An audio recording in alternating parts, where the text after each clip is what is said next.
So it's wonderful to be here. Everybody can spell my name now. It's not Sherrie, the sweet libation. Even though here I think Harvey's is the one that people are drinking. I don't drink. So I am originally from Canada. I grew up in Halifax, Nova Scotia. And Craig, who was the kind driver, picked me up, and Claire is also from Nova Scotia. We're saying that there's not a lot of Nova Scotians outside in multiple places, so um, I was very happy to be here. My father is from Oranmore, and so yesterday and the day before, I saw a bunch of relatives, and we have a family pub, which I'll share in a moment. And I ran away from the cold weather in Canada and went to California. And only after 9/11, I was actually in New York watching the World Trade Centers come down in front of my face, did I actually become an American citizen, because I didn't think there was any need to, because I had a green card. But they were very difficult at the border, so I eventually became an American. So I have 3 passports, and it's one of the things for me that gives me a sense of freedom. I think I can go anywhere. But you know what the best passport is? The Irish passport.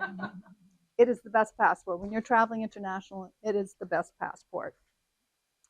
So as I said, the family is from here.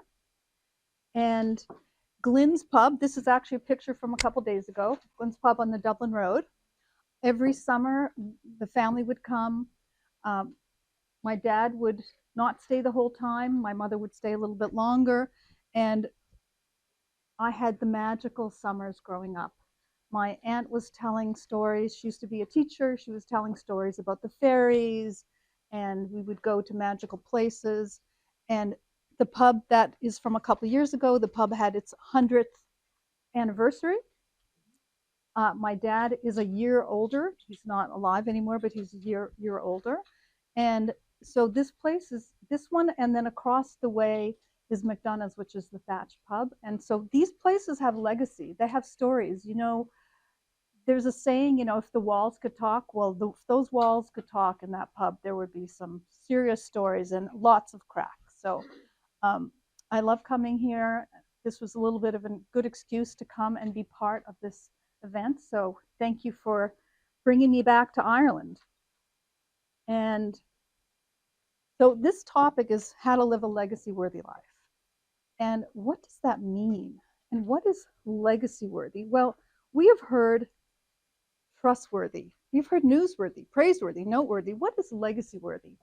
And I think that legacy-worthy, if you're doing it right, it can encompass all of those things, whether or not you want to be newsworthy.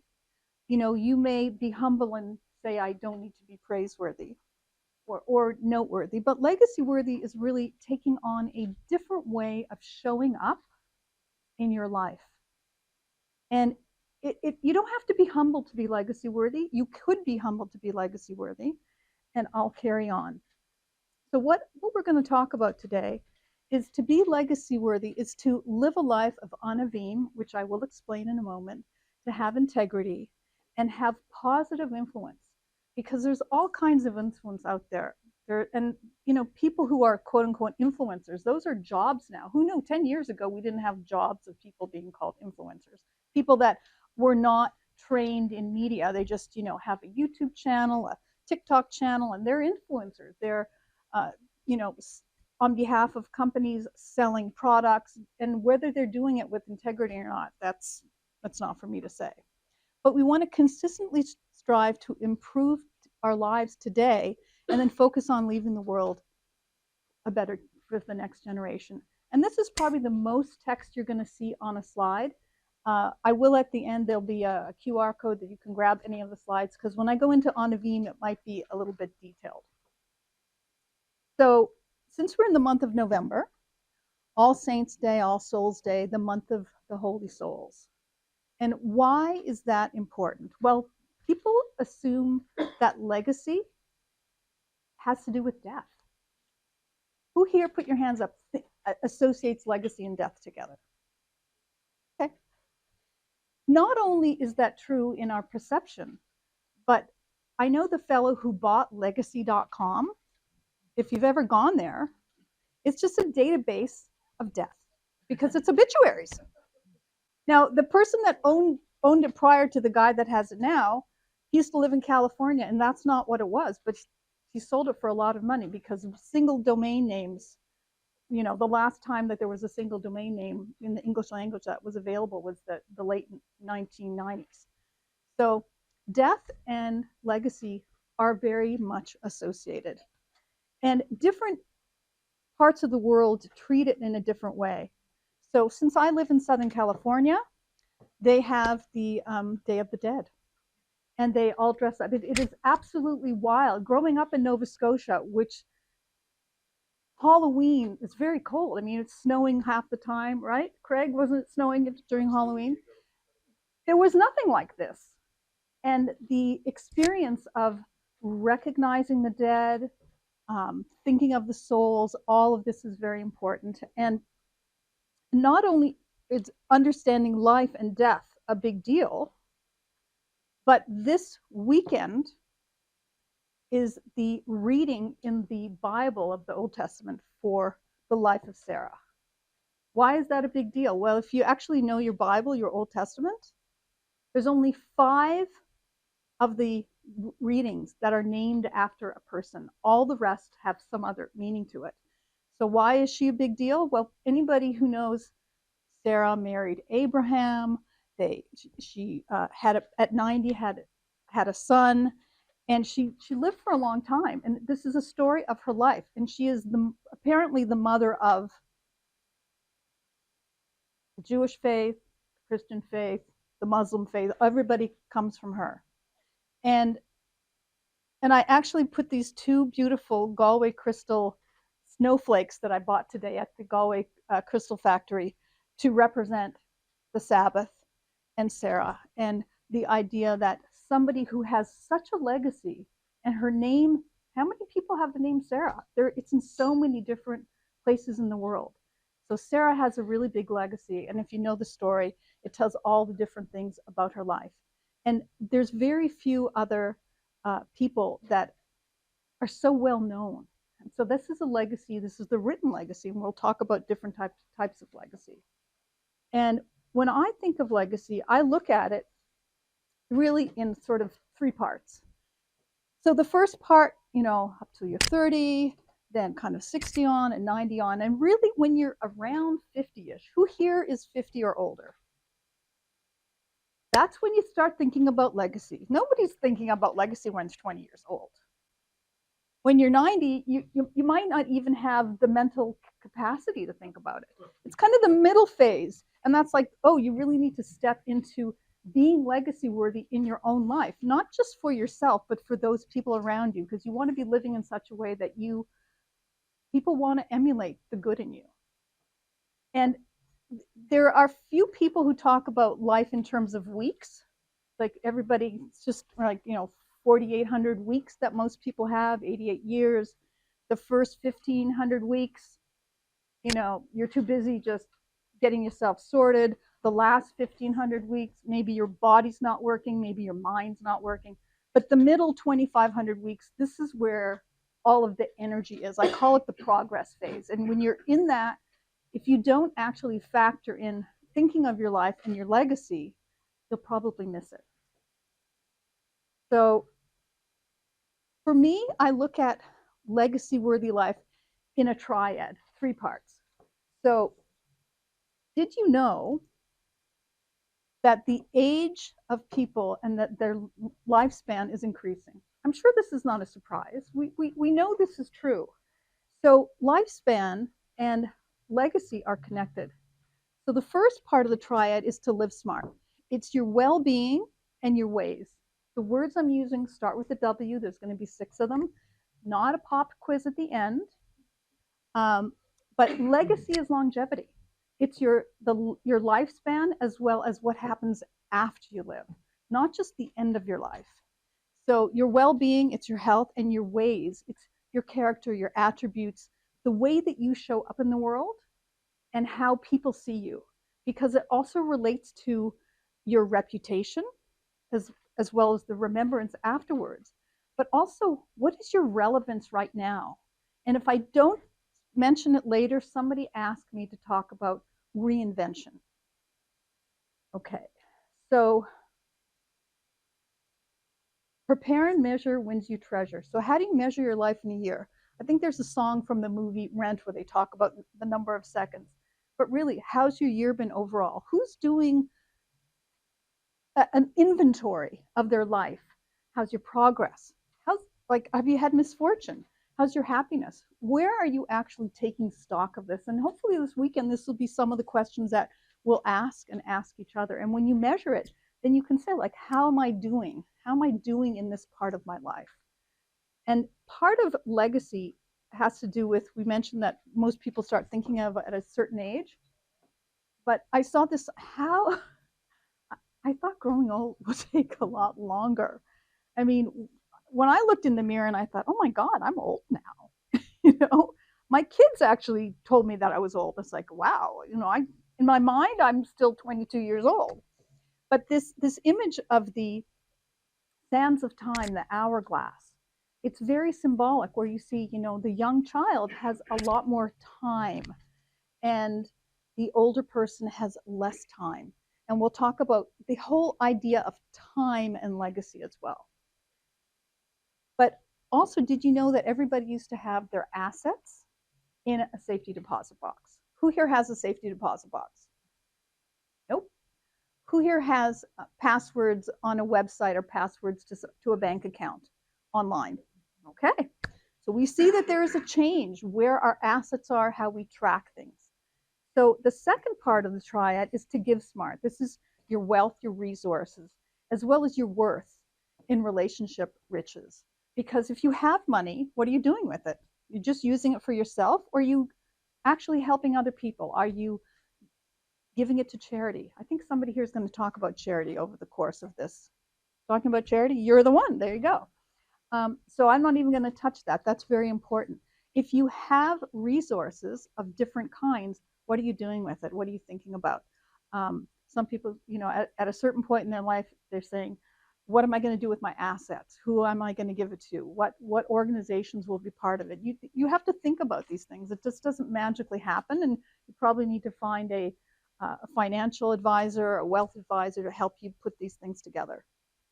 So give smart. You want to think about giving, and that is how you share your wealth as well as how you conserve. When you conserve, then you have more that you can give, but you want to do it within a balance.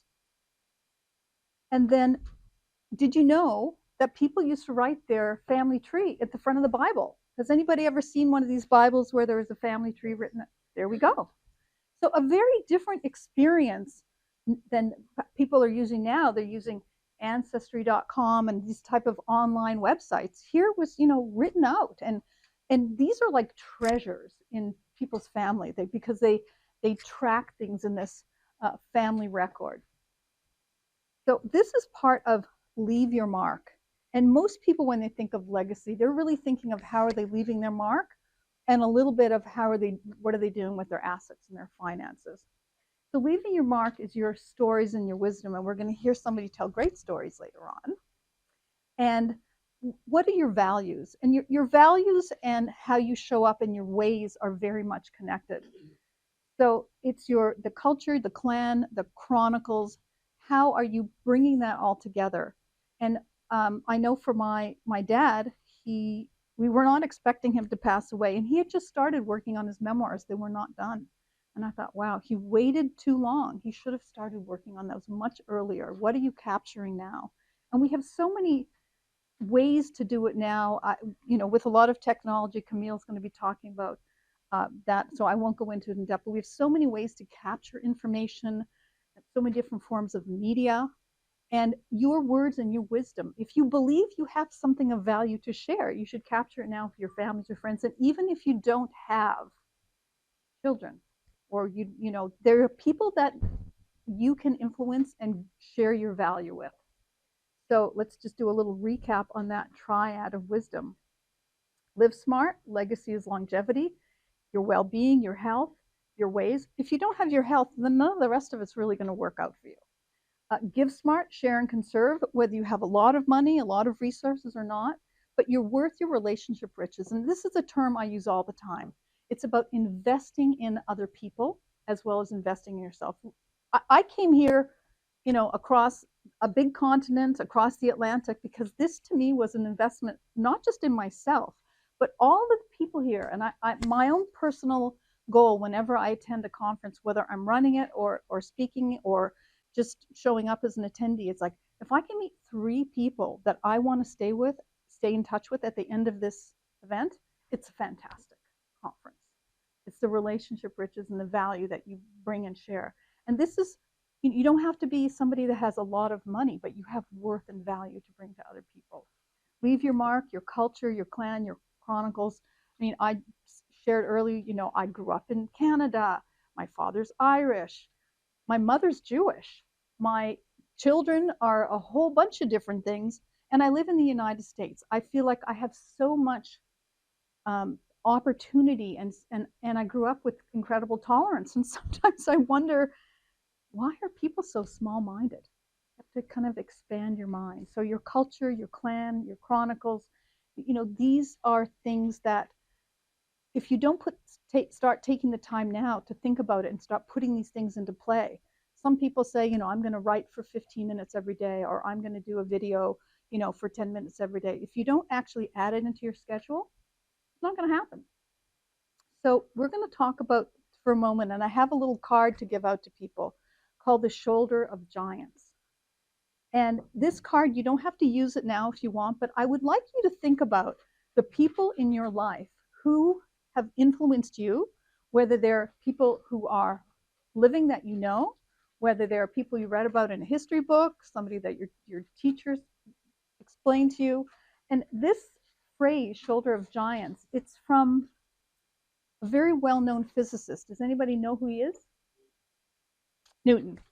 And he wrote it in a letter to his colleague in 1675.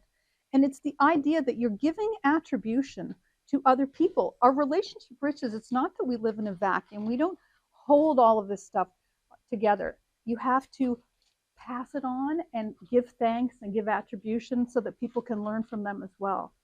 And so when you look at this, when you take that card, you don't have to do it tonight. You can do it over the course of the weekend. Who are those people? And if they are alive, reach out to them and give them a thank you.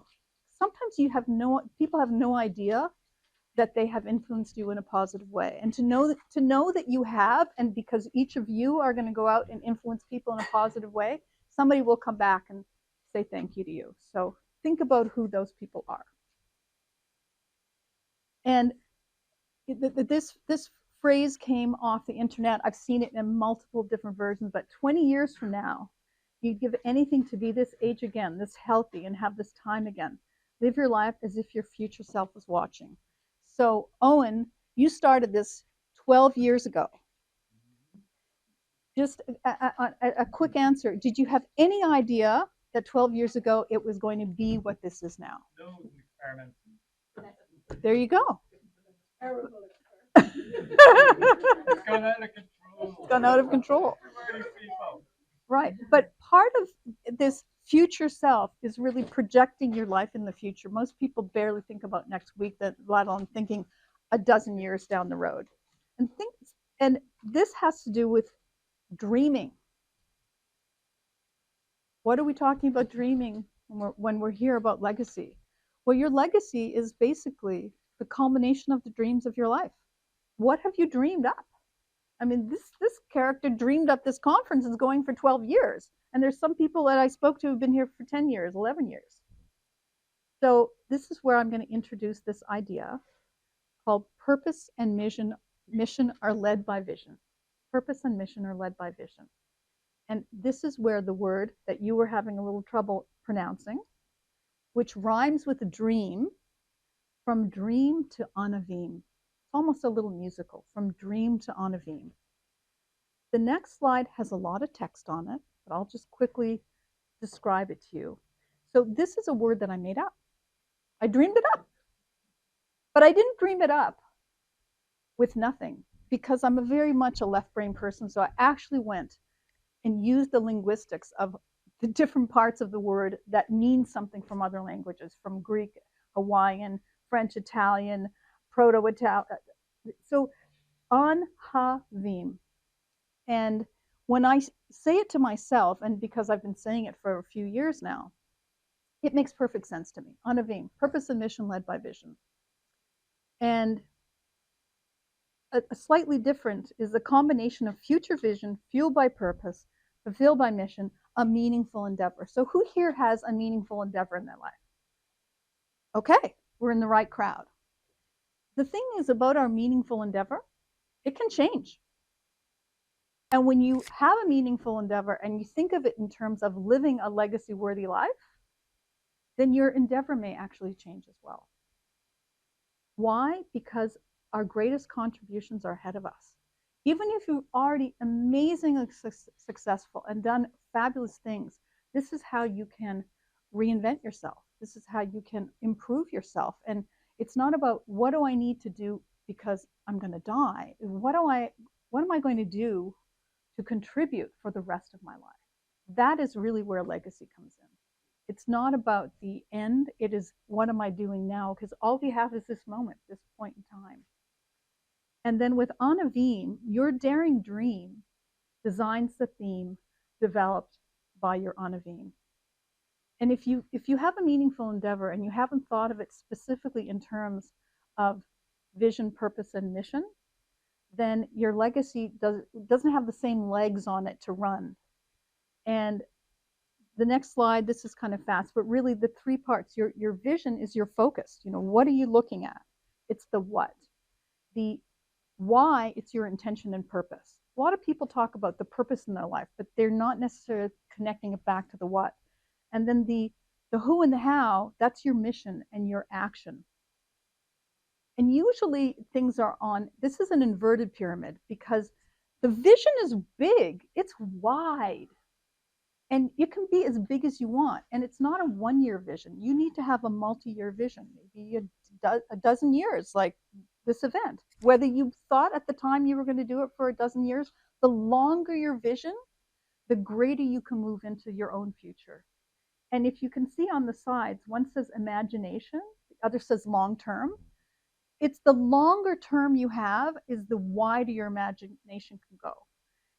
So Anavim, vision, purpose, and mission, and then there's that little dividing line.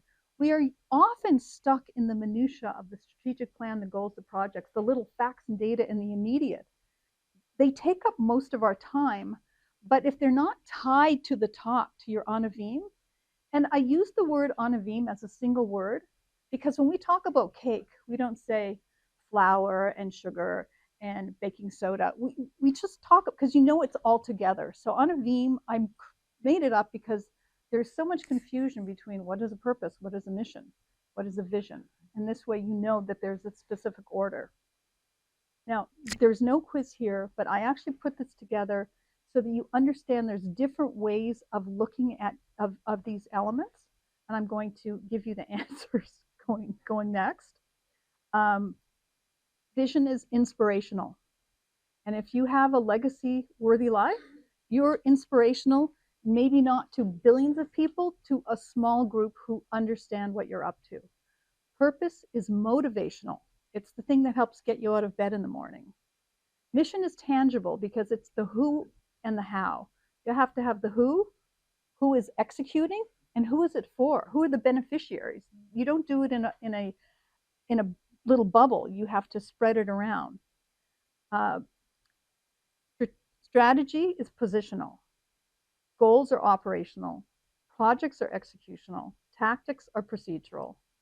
Tasks are transactional. How many people here in the last day were stuck in the tasks, all of these transactions getting here today? We were all stuck there. And together, the results are transformational.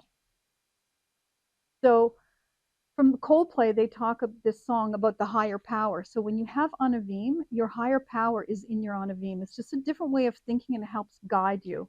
And when you have that higher power, you tied to your legacy and how you want to live your life going forward using the triad, the live smart, give smart, leave your mark, it helps you. And so you go back to your dreams. It's like, why is she talking about dreaming when this is legacy? Because if you don't have a dream in your legacy, you're missing the most important part because that is part of the fuel that keeps you going. And that dreams, the dreams that you dare to dream become your anavim. I mean, I keep going back to own creating this experience.